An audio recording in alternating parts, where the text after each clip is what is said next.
BBC दुनिया में आज देखिए, अब ट्रंप ने की गाजा को खरीदने की बात। And the United States is going to own it. अमेरिकी राष्ट्रपति डोनाल्ड ट्रंप ने फिर दोहराई गाजा पर कंट्रोल की बात। कहा पक्का है इसे खरीदने और फलस्तीनियों को कहीं और बसाने का इरादा। सऊदी अरब ने कहा नामंजूर है ट्रंप की योजना। स्वागत है आपका बीबीसी दुनिया में। मैं हूं सारिका सिंह। दिखाएंगे जंग से जूझ रहे अरब देशों में बच्चों की पढ़ाई के लिए कैसे मददगार हो रही है एक पहल। लेकिन पहले हेडलाइंस। संयुक्त राष्ट्र ने कहा सूडान के उत्तरी दारफुर प्रांत में पारामिलिट्री आरएसएफ के हमले के बाद विस्थापित हुए 8,000 से ज्यादा परिवार। पिछले 2 सालों से सेना और पारामिलिट्री में छिड़े संघर्ष की वजह से इस अफ्रीकी देश में पैदा हुआ है गंभीर मानवीय संकट। डोनाल्ड ट्रंप ने कहा स्टील और एल्यूमिनियम की आयात पर लगाया जाएगा 25% का टैक्स। इस बीच अमेरिका पर भी लागू हो गए चीन की ओर से अमेरिकी टैरिफ के जवाब में लगाए गए टैक्स। दिखाएंगे इस टैरिफ वॉर का किस पर क्या असर। फ्रांस में शुरू हुआ एआई एक्शन समिट। दुनिया भर के नेता करेंगे शिरकत। भारत के प्रधानमंत्री नरेंद्र मोदी हैं इस सम्मेलन के को चेयर। जानेंगे क्या है समिट का मकसद। इसराइल और हमास के बीच युद्ध विराम को आगे कैसे बढ़ाया जाए, कतर में इस बात पर चर्चा होने वाली है। गाजा के कई लोगों के इससे घर वापसी की उम्मीद भी जगी है। लेकिन दूसरी तरफ अमेरिकी राष्ट्रपति डोनाल्ड ट्रंप के बयानों से कई सवाल खड़े हो रहे हैं, खासकर तब जब वो कह रहे हैं कि फलस्तीनियों को हटाकर गजा में आलिशान इमारतें बनाई जाएंगी। इन सब के बीच किस हाल में है गजा के लोग, इन सब की चर्चा कवर स्टोरी में। तमाम विवादों के बावजूद एक बार फिर अमेरिकी राष्ट्रपति डोनाल्ड ट्रंप ने कहा है कि गजा पर नियंत्रण कर फलस्तीनियों को यहां से बाहर करने की उनकी योजना है। इस बार तो उन्होंने ये तक कह दिया है कि उनका पक्का इरादा था कि वो गजा को खरीद कर उसे अपने नियंत्रण में लेंगे। हमास, जिसे अमेरिका और ब्रिटेन एक आतंकी संगठन मानते हैं, वो ट्रंप के बयान पर पहले भी प्रतिक्रिया दे चुका है। अब उसका कहना है कि ये फलस्तीनियों को विस्थापित करने की कोशिश है जिसे वो नाकाम कर देंगे। डोनाल्ड ट्रंप गजा के बारे में और क्या कह रहे हैं वो देखें। It's a big mistake to allow people, the Palestinians or the people living in Gaza, to go back yet another time. And we don't want Hamas going back. And think of it as a big real estate site. And the United States is going to own it and will slowly, very slowly, we're in no rush, develop it. We're going to bring stability to the Middle East, to a totally war-torn part of the Middle East, a part of the Middle East that has caused tremendous problem. जब से युद्ध विराम हुआ है और Israeli सैनिकों की वापसी हो रही है, उसके बाद हजारों फलस्तीनी उत्तरी गजा में अपने घरों को वापस लौट रहे हैं। लेकिन इनकी मुश्किलें बढ़ भी सकती हैं क्योंकि ट्रंप के बयान के बाद अब जो हालात बन रहे हैं, और ऐसे में डर ये भी है कि अगर संघर्ष विराम भी टूट गया तो क्या होगा। देखिए यरूशलेम से बीबीसी संवाददाता ओरे डेविस की रिपोर्ट। गजा की जंग में विस्थापित हुए ये लोग आखिरकार उत्तर की ओर लौट पा रहे हैं। वो जो कुछ जैसे भी उठा पा रहे हैं उसे लेकर वहां जा रहे हैं जहां उनके घर हैं, या यूं कहें कि घर हुआ करते थे। और वहां पहुंचने के बाद उन्हें अपनी पुरानी जिंदगी की निशानियां तलाशनी पड़ती हैं। हम लोग झुकने वाले नहीं हैं। हमने रॉकेट्स और हमलों के बीच भी सब्र से काम लिया। उन लोगों ने हमें खाने और पानी से भी महरूम रखा, मगर वो हमारी सांसें नहीं रोक पाए। ये शख्स कह रहे हैं गजा जैसी कोई और जगह नहीं है और यही उनके जीवन का केंद्र है। वो कहते हैं यहाँ खंडहरों में फिर से वो अपनी जिंदगी शुरू करना चाहते हैं। दुनिया भर के सैन्य इतिहास में बमबारी के सबसे बड़े अभियान के बाद हुए इस युद्ध विराम से इन्हें फिर से यहाँ लौटने का मौका मिला है। गजा, खासकर उत्तर में 60% से ज्यादा इमारतें या तो पूरी तरह तबाह हो चुकी हैं या उन्हें नुकसान पहुंचा है। मगर ये युद्ध विराम काफी नाजुक है। शनिवार को बेहद कमजोर दिख रहे इजरायली बंधकों की तस्वीरों से इजरायली सरकार नाराज हो गई, मगर पोल्स कहते हैं कि ज्यादातर इजरायली चाहते हैं कि सीज फायर जारी रहे। यूली बेन अमी, जिन्होंने 15 महीने बाद अपने पिता ओहाद को गले लगाया, उन्होंने मांग की कि बाकी बंधकों की रिहाई के लिए सीज फायर को आगे बढ़ाना चाहिए। हम लोग हार नहीं मानेंगे और हम लोग सभी बंधकों के घर आने तक लड़ाई जारी रखेंगे। हमें इस डील को पूरा होने और लोगों को बचाने तक इसे जारी रखना चाहिए। ये ऐसा समझौता है जो फलस्तीनियों के लिए भी फायदेमंद रहा है। इसकी वजह से 500 से ज्यादा फलस्तीनी कैदी इस्राएली जेलों से रिहा हो चुके हैं। बिन्यामिन नेतन्याहू अमेरिका से वापस लौट चुके हैं। अब सबकी निगाहें इस पर हैं कि इस्राएली प्रधानमंत्री इस युद्ध विराम को आगे बढ़ाएंगे या नहीं। अगर जंग फिर शुरू हुई तो आज लोगों को जो फिर से अपने घर लौटने की इजाजत मिली है उसकी कोई अहमियत नहीं रहेगी। बीबीसी संवाददाता उरे डेविस की रिपोर्ट। और जंग की वजह से लाखों बच्चों की पढ़ाई लिखाई छूट गई है। यूनिसेफ के नए आंकड़ों के मुताबिक मध्य पूर्व और उत्तरी अफ्रीका में कम से कम 30 लाख बच्चे ऐसे हैं जो स्कूल नहीं जा पाते। ये पढ़ लिख सकें, इसके लिए इस हफ्ते बीबीसी वर्ल्ड सर्विस ने एक अवार्ड विनिंग एजुकेशन प्रोग्राम दर्स के अरबी संस्करण की शुरुआत की। दर्स का मतलब है लेसन यानी सीख। इसे इस तरह से डिजाइन किया गया है ताकि यहाँ रहने वाले बच्चे पढ़ाई से जुड़े रहें। देखिए बीबीसी संवाददाता हानन राज़ेक की रिपोर्ट। घर की ओर लौटते हुए बीते 7 अक्टूबर को इसराइल पर हमास के हमले के बाद शुरू हुई इस्राएली सैन्य कार्रवाई के बाद अपना घर छोड़ने को मजबूर हुए तकरीबन 20 लाख गजावासियों के लिए अब यहाँ ज्यादा कुछ नहीं बचा। दक्षिणी गजा से अपने घर वापस लौट चुके 10 साल के तारिक ये देखने पहुंचे हैं कि कभी जो उनका स्कूल हुआ करता था वो अब किस हाल में है।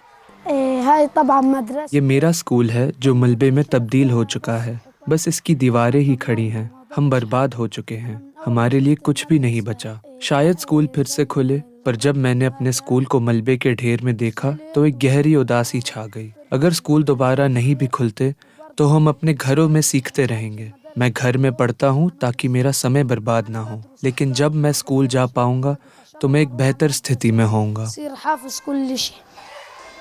गजा में तारिक और उनके जैसे करीब 6.5 लाख छात्र अब पढ़ाई नहीं कर पा रहे। हजारों बच्चे अपनी जान गंवा रहे हैं, जख्मी हो रहे हैं, उनके हाथ पैरों को नुकसान पहुंच रहा है और इससे उनके स्कूल जाने की क्षमता पर असर पड़ता है। बच्चे स्कूल जा सकें इसके लिए सुरक्षा व्यवस्था नाकाफी है, लेकिन जंग के कारण स्कूल के ढांचों को भी बहुत नुकसान पहुंचा है। तो हम उन स्कूलों की बात कर रहे हैं जिन्हें नुकसान पहुंचा है। टीचर्स और दूसरे संसाधनों की भी कमी है। ये अरब जगत में संघर्षों का ऐसा दौर है जैसा पहले कभी नहीं देखा गया। यूनिसेफ के मुताबिक मध्य पूर्व और उत्तरी अफ्रीका के कम से कम 30 लाख छात्र ऐसे हैं जो पढ़ाई से महरूम हैं। इनमें 17 लाख छात्र अकेले सूडान में हैं। सूडान में सेना और अर्धसैनिक संगठन रैपिड सपोर्ट फोर्सेस के बीच संघर्ष शुरू हुए लगभग 2 साल हो गए हैं। लाखों लोगों को रिफ्यूजी कैंपों में रहना पड़ रहा है। स्थानीय स्तर पर हुई कोशिशों से ही थोड़े बहुत बच्चे पढ़ाई कर पाए हैं। 14 साल की सफा अपने से छोटी उम्र के दोस्तों को अरबी भाषा का अभ्यास करवा रही हैं। उन्हें अपने स्कूल की याद आती है, पर सर्जन बनने का अपना सपना उन्होंने जिंदा रखा है। हर तरफ लाशें बिखरी हुई थीं। उस मंजर ने मुझ पर गहरा असर छोड़ा और मैंने तय किया मैं कुछ ऐसा करूंगी जिससे जिंदगियां बचाई जा सकें। और तभी मैंने फैसला किया मुझे हार्ट सर्जन बनना है। मैं अभी भी इसी उम्मीद में हूँ। ये सबकी ड्यूटी होनी चाहिए कि वो अपना बेस्ट करें और अपने सपनों, अपनी महत्वाकांक्षाओं को मरने ना दें। एक एक्सक्लूसिव इंटरव्यू में सूडान के शिक्षा मंत्री ने बीबीसी को बताया कि इस संघर्ष का असर हर राज्य पर पड़ा है। सूडान में तकरीबन 15,000 सरकारी स्कूल हैं। इनमें 5,000 सेकेंडरी स्कूल हैं। इनमें तकरीबन 60 से 70% स्कूल पूरी तरह से तबाह हो चुके हैं।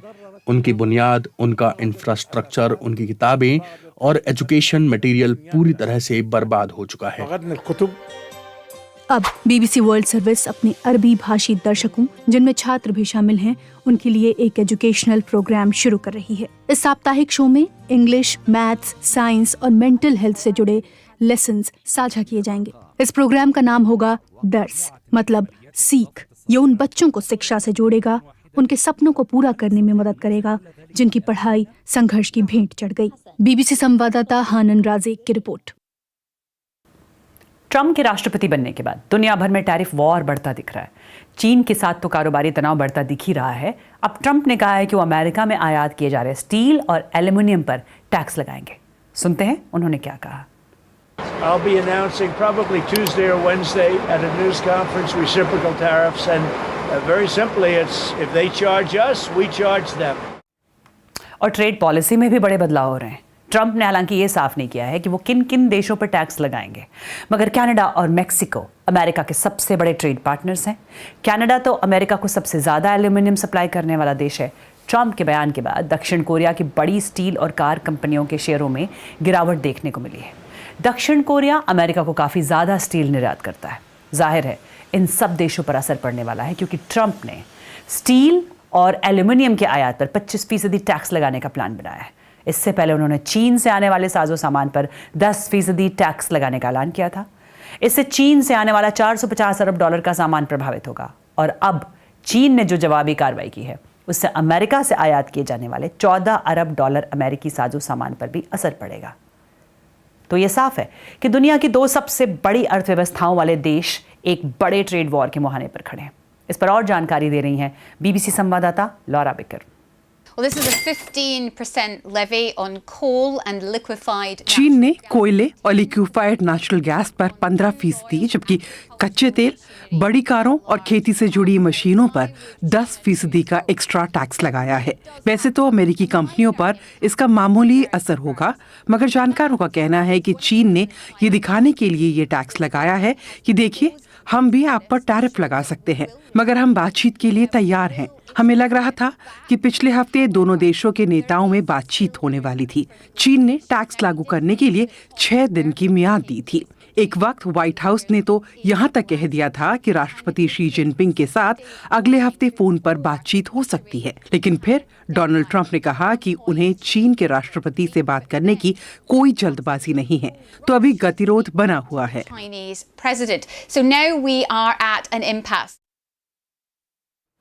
और इस बीच यूरोपीय संघ ने कहा है कि उसे अमेरिका की ओर से लगाए गए टैरिफ से जुड़ी कोई ऑफिशियल नोटिफिकेशन नहीं मिली है। और अब बात आर्टिफिशियल इंटेलिजेंस यानी एआई की, जिसका आजकल हर क्षेत्र में बोलबाला है और जिसे लेकर कई सवाल भी हैं तो आशंकाएं भी हैं। एआई किसी मशीन या कंप्यूटर को ऐसे काम करने के काबिल बना सकता है जिसे आमतौर पर इंसान ही कर सकते हैं। इसकी मदद से वो मौजूदा जानकारी और पैटर्न को पहचान कर डेटा के आधार पर बिल्कुल मेरी या आपकी तरफ फैसले ले सकता है। सिरी, एलेक्सा, चैट जीपीटी या फिर डीप सीक, ऐसे ही कुछ नाम हैं जो एआई मॉडल हैं या फिर एआई की मदद से इंसानों की कई मामलों में मदद भी कर रहे हैं।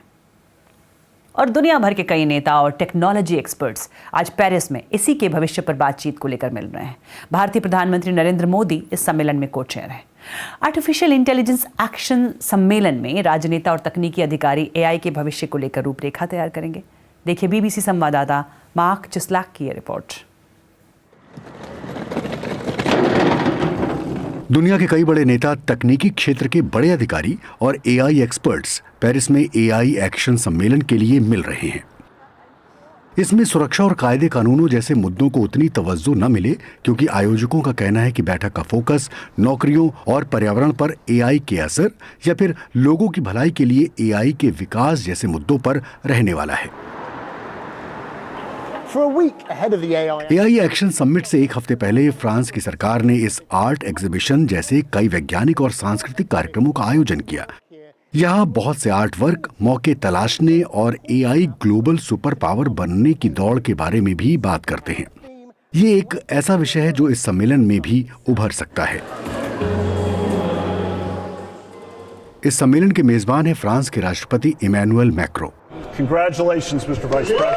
इस सम्मेलन में अमेरिकी उपराष्ट्रपति जेडी वांस, ओपन एआई के CEO Sam Altman, Google deep mind के सर डेमिस हसाबिस और चीन के उपराष्ट्रपति जांग गोचिंग मौजूद होंगे। और भारत के प्रधानमंत्री नरेंद्र मोदी इस पूरे कार्यक्रम की सह अध्यक्षता करेंगे।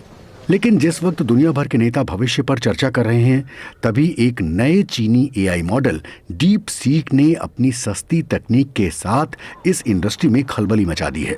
इंडस्ट्री एक्सपर्ट्स को फिक्र है कि देशों और तकनीकी कंपनियों के बीच मची होड़ इस तकनीक के सुरक्षित तरीके से विकास में रुकावट पैदा कर सकती है। पेरिस में सबसे बड़ी चुनौती शायद ये होगी कि इस होड़ और सम्मेलन के लक्ष्यों में संतुलन बन पाए, ताकि एक ऐसी एआई तकनीक का रास्ता बने जो सभी के लिए फायदेमंद हो। बीबीसी संवाददाता मार्क चिस्लैक की रिपोर्ट।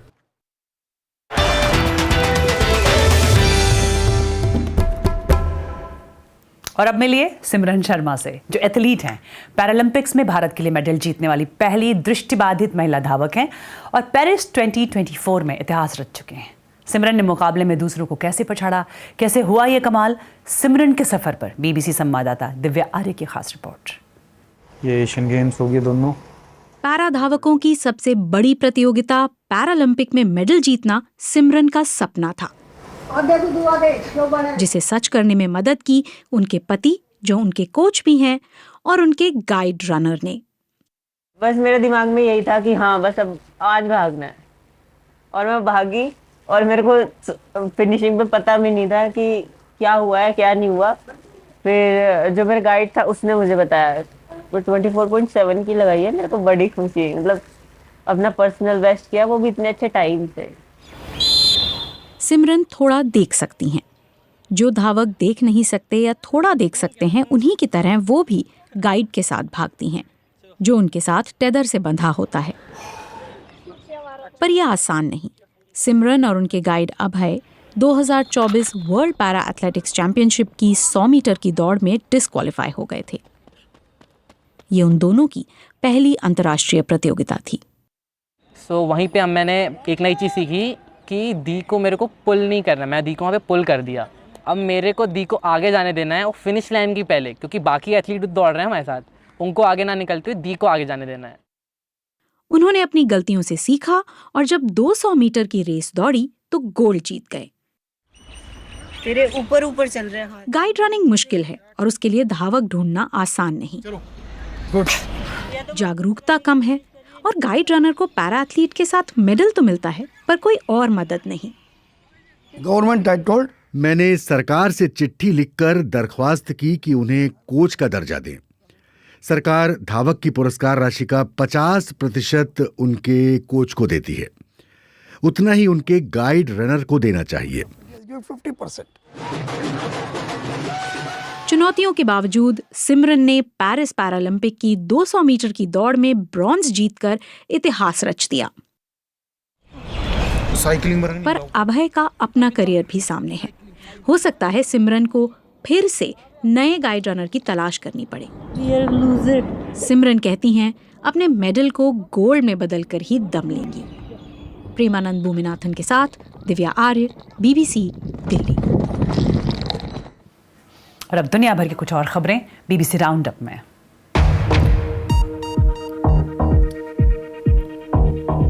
चीन में लोग शादी कम ही कर रहे हैं, ये पता चला है आंकड़ों से, क्योंकि शादी करने वालों की संख्या में लगातार 5वें साल भी गिरावट आई है और बीते साल तो अब तक की सबसे ज्यादा गिरावट देखी गई। ये सब तब हो रहा है जब चीन की सरकार लोगों को शादी करने और बच्चे पैदा करने के लिए प्रोत्साहित कर रही है, लेकिन माना जा रहा है कि बच्चों की परवरिश और उनकी पढ़ाई लिखाई महंगी होने की वजह से युवा शादी नहीं कर रहे। चीन अपने यहाँ उम्र दराज लोगों की संख्या बढ़ने के कारण फिक्रमंद है। और दुनिया भर के इस्माइली मुसलमान समुदाय के धार्मिक नेता रहे आगा खान को मिस्र में सुपुर्द खाक कर दिया गया। बीते हफ्ते 88 साल की उम्र में उनका निधन हुआ था। अब उनके बेटे रहीम अल हुसैनी उनके वारिस होंगे।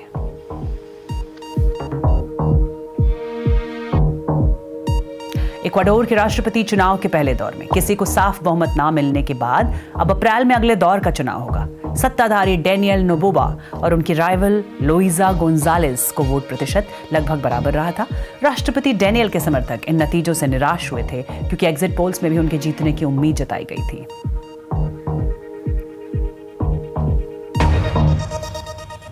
और चलते चलते देखिए ये नज़ारा, जब 5000 छोटे छोटे टर्टल्स को ब्राजील की एक नदी में छोड़ा गया। इन पर विलुप्त होने का खतरा मंडरा रहा है। येलो स्पॉटेड रिवर टर्टल्स को बचाने के लिए बड़े पैमाने पर अभियान चलाया जा रहा है और अब तक सुरक्षित जगह पैदा हुए ऐसे 70,000 टर्टल्स को नदी में छोड़ा गया है। और कार्यक्रम को लेकर आप मुझे फीडबैक दे सकते हैं। एक्स पर मेरा हैंडल है @BBC सारिका। आज के लिए इतना है।